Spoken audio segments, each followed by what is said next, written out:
O povo é retirado de um contexto de muitas divindades. E o Senhor se apresenta através de Moisés, através de seus decretos, dizendo: esses deuses acabaram. Esses deuses que foram reduzidos a nada enquanto eu vos retirava do Egito, eles não serão mais para vocês deuses. Não terão outros deuses diante de mim. A essência da idolatria, a ideia do primeiro mandamento, ela é normalmente, via de regra, ela é associada como um combate direto à idolatria. E eu acho que, no nosso caso, o que nós precisamos entender melhor é o que é essa idolatria.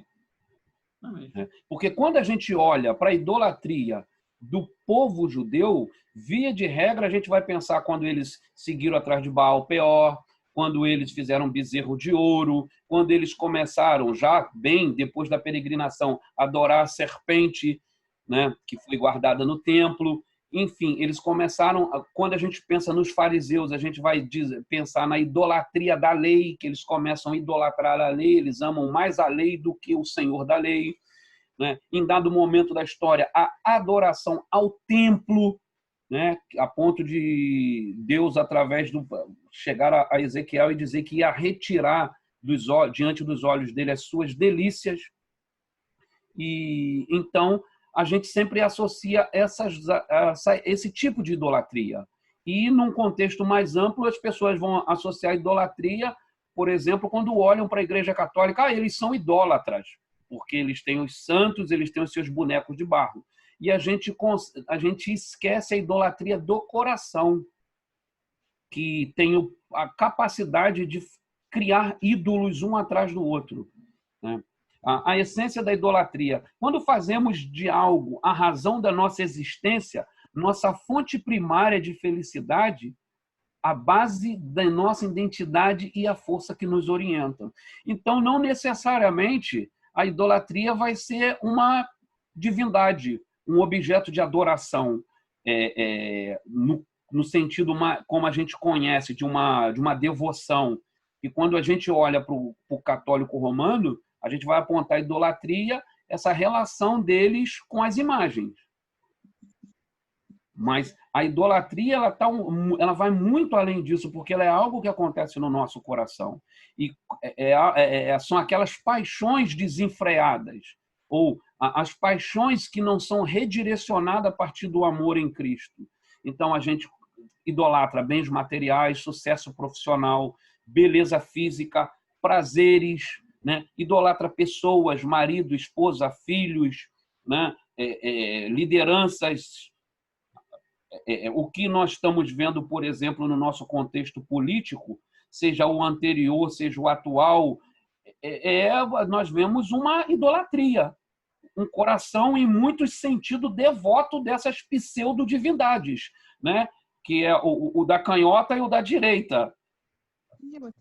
Nós vemos essa paixão desenfreada. Vocês estão me ouvindo, meus irmãos? Sim. Sim, que bom. Segundo Agostinho, que tem sido, né, o Daniel tem se deleitado em Agostinho recentemente, Agostinho diz que ele vai ampliar aqui, pecado como um amor fora de ordem. Um amor fora de ordem. E idolatria, qualquer elemento que ocupa um lugar que pertence a Deus. No texto que eu e Daniel, a semana passada, compartilhamos com os irmãos no culto, ali há um combate às inclinações do nosso coração. Né? Quando Jesus fala, aonde estiver o teu tesouro, ali estará o teu coração. Então, aonde está o teu tesouro, ali é o teu ídolo, ali é a tua paixão, ali vai sugar suas energias, seus esforços, seu tempo, tudo vai ser devotado para aquilo. Então, aquilo é um ídolo, e não necessariamente vai ser um boneco, né? Uma imagem. Oi. A Cícera não está conseguindo entrar, vê se apareceu alguma solicitação dela aí. Deve ter aparecido e eu não vi, deixa eu ver aqui. Cadê? Tem que achar aqui. Deixa eu achar Cícera. Bate-papo. Pode esperar. Cadê Cícera? Ela falou o que não está acontecendo, porque não apareceu aqui a chamada dela. Isso que eu achei. Falou que tá esperando. Autorização. Tá pedindo para deixar o anfitrião da reunião deixar entrar. Apareceu aqui. Ela talvez possa ter entrado no outro link, no anterior. Não, eu mandei o link novo para ela. Não, já achei ela aqui. Me localizou. Já está entre nós, a irmã Cícera. Agora sim.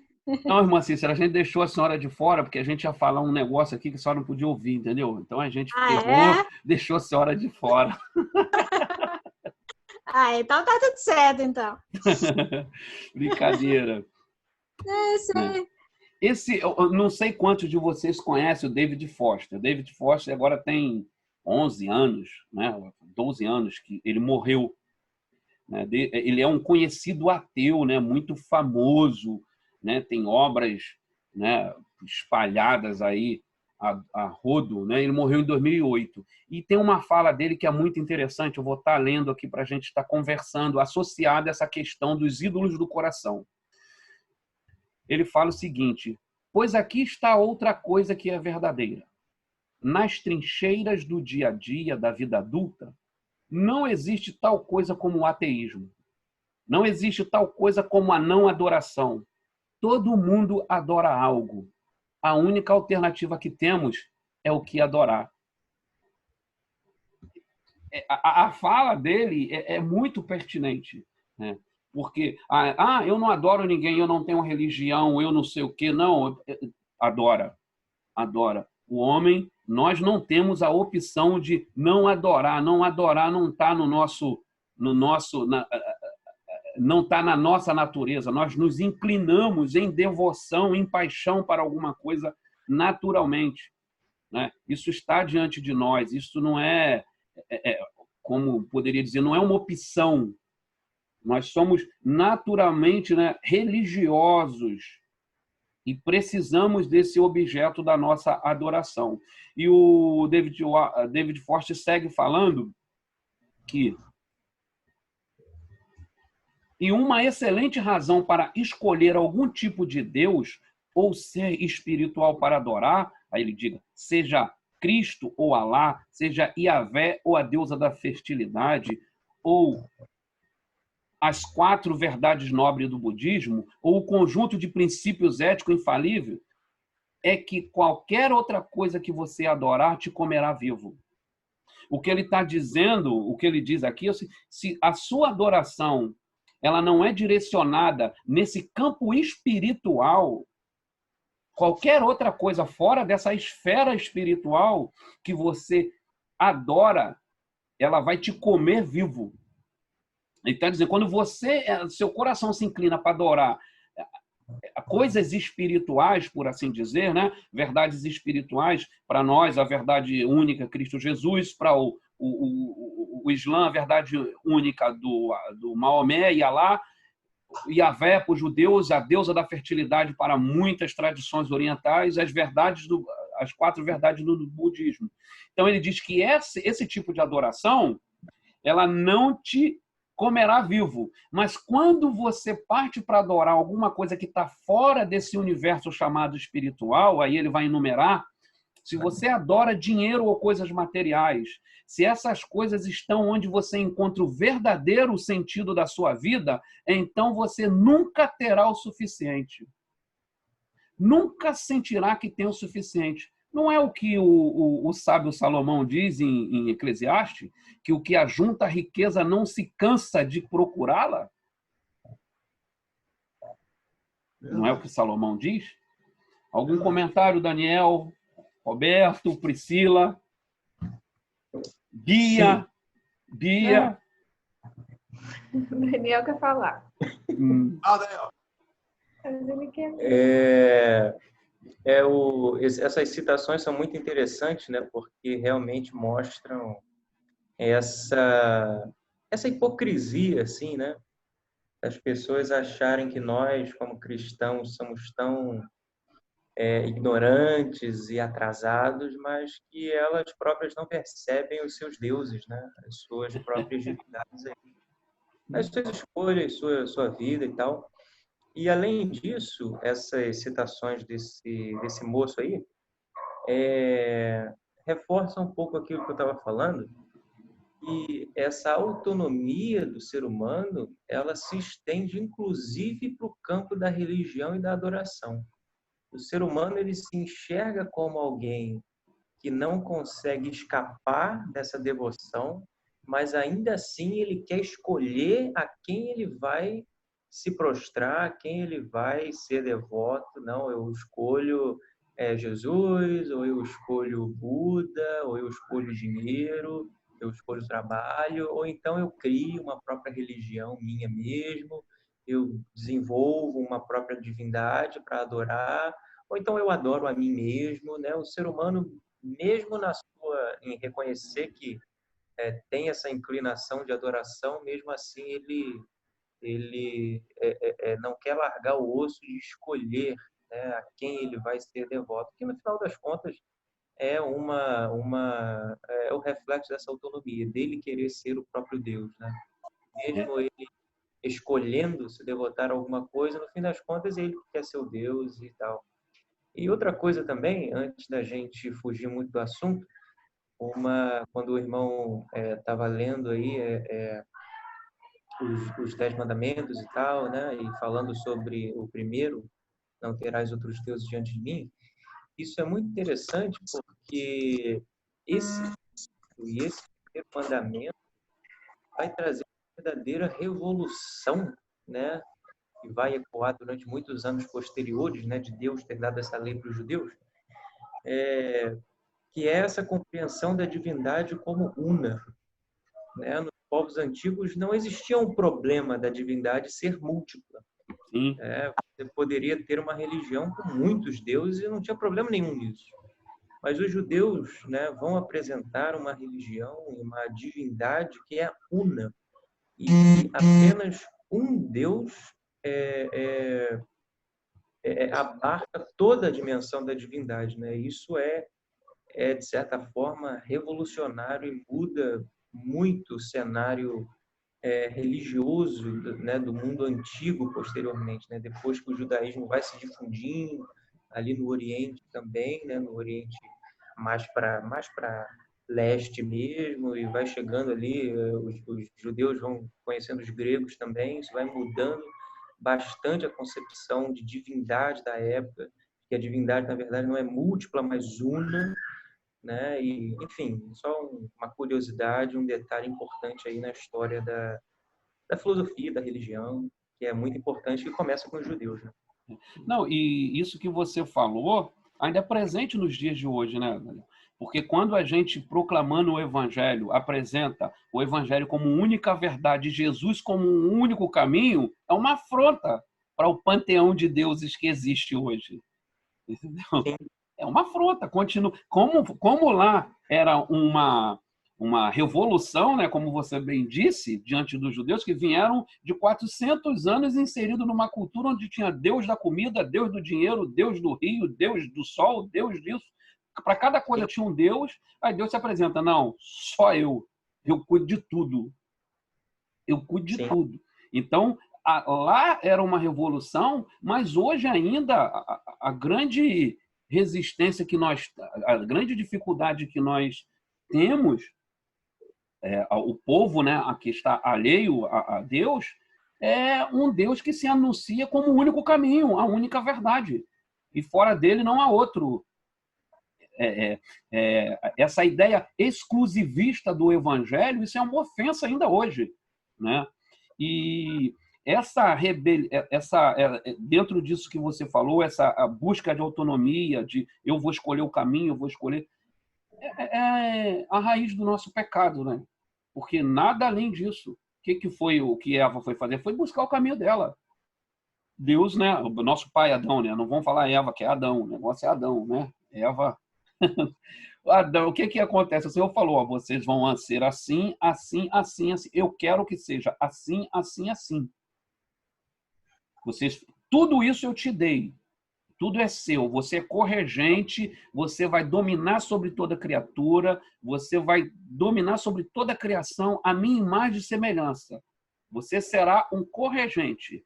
Todavia, o Senhor colocou algo para lembrar o homem que ele não era autônomo, que havia restrição, que ele era criatura, ele é criatura e Deus é o Criador. Então, Deus colocou lá a árvore do conhecimento do bem e do mal. Agora, nela ali você não vai tocar. Você pode quase tudo. Quem pode tudo sou eu. Você não, você pode quase tudo.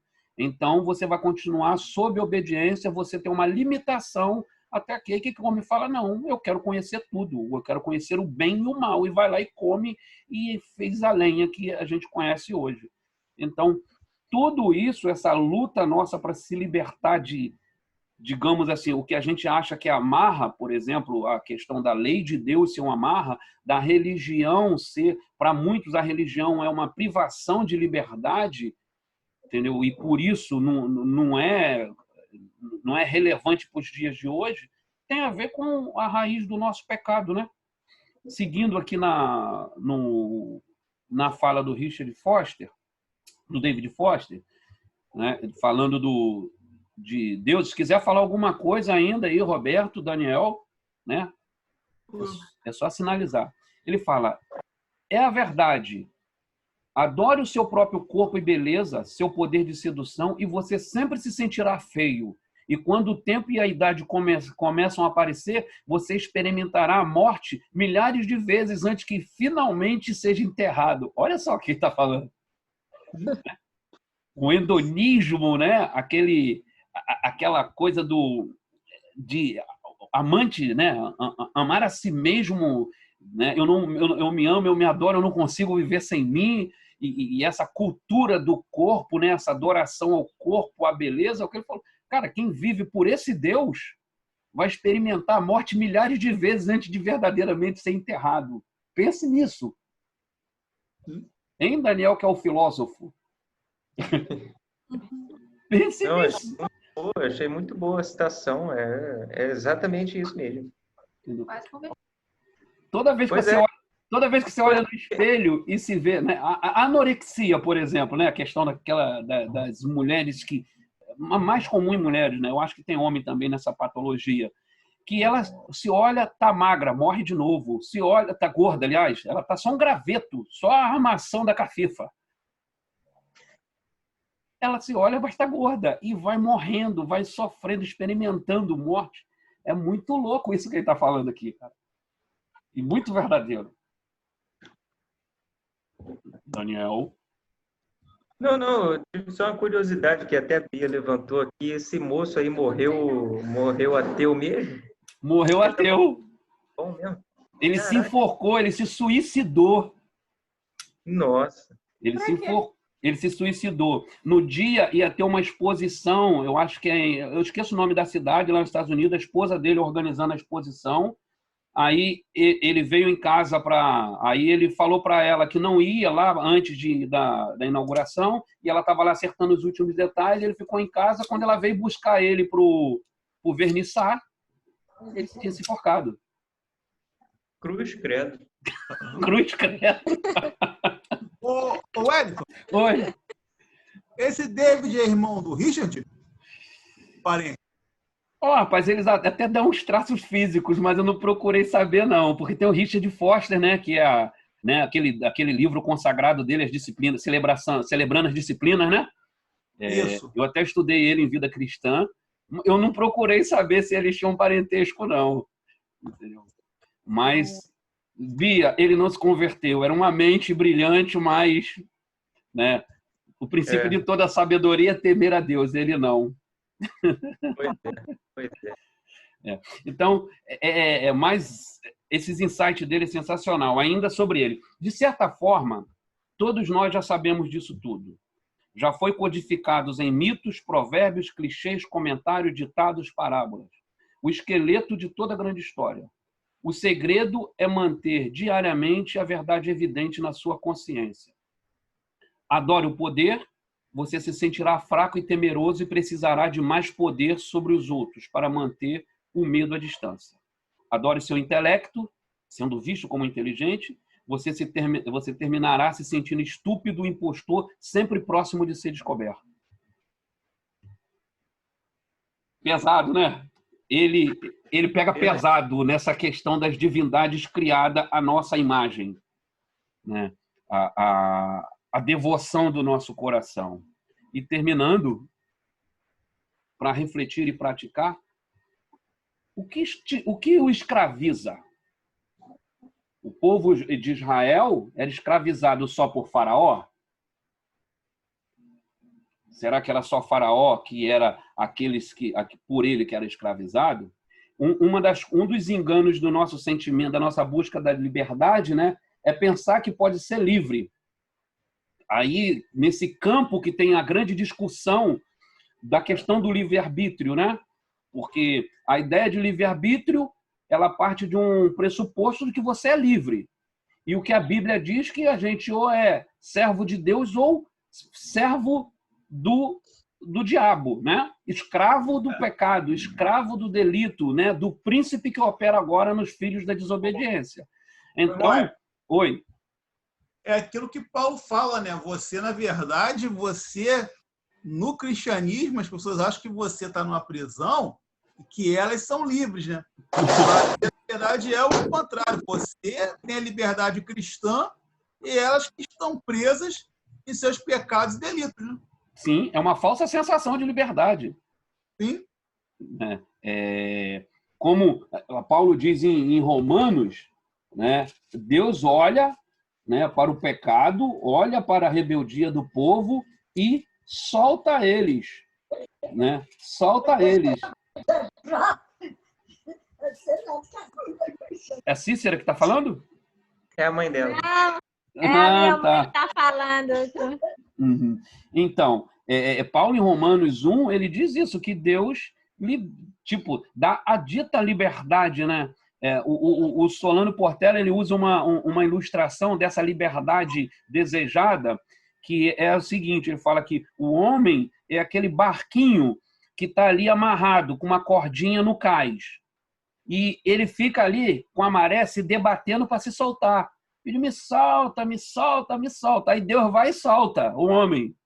Só que o homem pensa que está solto. Quando ele vê, tem uma tempestade, redemoinho, vento, mar revolto, e ele está preso naquilo. Ele não consegue ir na direção pretendida. E ele fala que é assim que Deus faz. Como está escrito em Romanos lá. Fala, ó, a ira de Deus se revela e Deus deixou o homem a seu próprio desejo. Só que o nosso desejo nos escraviza, como bem disse aqui o David Foster.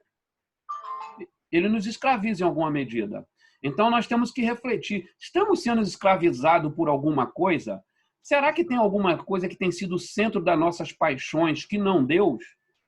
Será que temos amado mais algo que fazemos do que o Deus que nos coloca para fazer? Segundo ponto, deixe-se libertar por Deus. Identificando isso, não, eu estou muito preso a essas amarras, eu estou muito preso ao meu projeto de vida, eu estou muito preso ao meu projeto de igreja, ao meu pensamento, às minhas estratégias, às minhas articulações para o futuro. Deixe-se libertar por Deus. Mantenha-se livre em Deus. A gente é comum, às vezes, a gente ouvir alguns falar, eu sou livre para não fazer. Essa é a verdade do cristianismo, né? Eu sou livre para não fazer. Enquanto longe de Deus, eu sou escravo daquilo. Eu não tenho a opção de não pecar. Livres em Cristo, nós temos a opção de não ser mais escravo do pecado, porque Cristo nos libertou. Então, mantenha-se livre em Deus. Adore o único Deus verdadeiro. O único verdadeiro Deus. Criador e libertador da sua vida. Essa é a nossa escolha. Essa é a nossa opção. Essa é a decisão que nós temos que tomar a partir de um autoexame. Quem nós temos adorado? Temos adorado a falsa liberdade? Temos adorado o nosso emprego? Temos adorado nossa família, nosso casamento, nossos filhos? O que temos adorado? Nosso ministério? Às vezes a gente adora o ministério. Esse foi um dos grandes pecados dos fariseus, adorar os ritos da lei. adorar a liturgia. Precisamos nos examinar e ver se estamos livres em Cristo Jesus. Se há verdade, né? Se de verdade estamos libertos em Cristo Jesus. Pastor Roberto, alguma consideração? É justamente isso, né? Porque a gente, quando leva o primeiro mandamento para essa ótica, você vê que ele é bem atual, porque às vezes a pessoa acha que a idolatria... Cara, às vezes a gente acha que quando a questão da idolatria é somente você, eu não adoro a outro Deus nenhum, né? Como hoje em dia, não. Tem aquela questão, eu não sou como católica, adoro a imagem, que etc e tal. Mas você vê que a questão do primeiro mandamento é algo muito mais abrangente do que a própria questão religiosa, né? Vai muito mais além do que você se prostrar a uma divindade. Tem gente se prostrando a muita coisa aí e não está percebendo que está se prostrando a isso tudo, né? Essa é a grande verdade. Se prostrando aí não falou, a carreira, dinheiro, às vezes até a própria igreja, o próprio ministério, porque a igreja e o ministério muitas vezes não tem nada a ver com Jesus Cristo, e a pessoa está enveredando por um caminho, quando ela vai ver, né, ela está bem distante, né, daquilo que Jesus Cristo colocou na direção dela. Quando você coloca algo, seja ele que for, no lugar de Jesus Cristo, no lugar de Deus, o resultado não vai ser nada legal. Eu já vi muito isso aí ao longo da minha jornada, principalmente na caminhada como igreja. Muita gente sofrendo desnecessariamente porque colocou outras coisas, né, no lugar de Deus, infelizmente. Aleluia. Daniel, suas considerações finais? Não, é isso tudo aí que o pastor Roberto falou, que o irmão falou. Minha palavra não? Bia, considerações finais. Não? Não, é isso. É isso tudo. Isso tudo aí, Bia. Ela faz, ó, ela mostra Priscila. Eu concordo com a mãe da Cícera. Priscila, alguma coisa, Priscila? Algum comentário? É isso mesmo. É um relógio. Nada para falar, Priscila? Não, hoje não, hoje não. Hoje não, né? Então, se o pastor Roberto não tiver mais nenhum comentário, pedir a Priscila para orar, para a gente encerrar esse encontro de hoje, né? Já agradecendo a irmã Cícera, ao Daniel, ao pastor Roberto e a Priscila, que sempre estão aqui nos dando proporcionando esse momento, né, de comunhão e aprendizado. A Bia também, que está ali escondida ali do lado do Daniel, mas a gente está vendo, né? Tem uma pessoa desconhecida aqui que só está aparecendo uns símbolos. Eu acho que é a Jéssica. Acho que é a Jéssica. Que eu não sei quem é, então você que eu não sei quem é, irmã, é Jéssica, né? Acredito que seja Jéssica. Muito obrigado por se juntar a nós. Venha mais vezes. Ela chegou no finalzinho, mas tudo bem. Não, na verdade, na primeira sala, esse número pediu autorização. Eu autorizei. Mas entendeu? Aí agora vem na segunda também. Legal. É que ela tinha postado aqui no grupo dos professores, né? Aí eu mandei o segundo link para ela. Então, orar pelo culto de daqui a pouco, né? Das 7 horas. Pedir a Deus, né, por essa retomada, né, gradual da economia no Estado. Eu não sei o que Niterói e São Gonçalo vão fazer em relação a isso, não sei mesmo, mas é algo que bem preocupante, porque a gente tem o perigo do vírus se alastrar mais ainda, né? Principalmente nas cidades dormitório, como Maricá, porque muita gente vai estar saindo de casa e vai estar voltando para casa. Então, você tem o risco desse vírus estar aumentando bastante, né? O contágio e as suas complicações.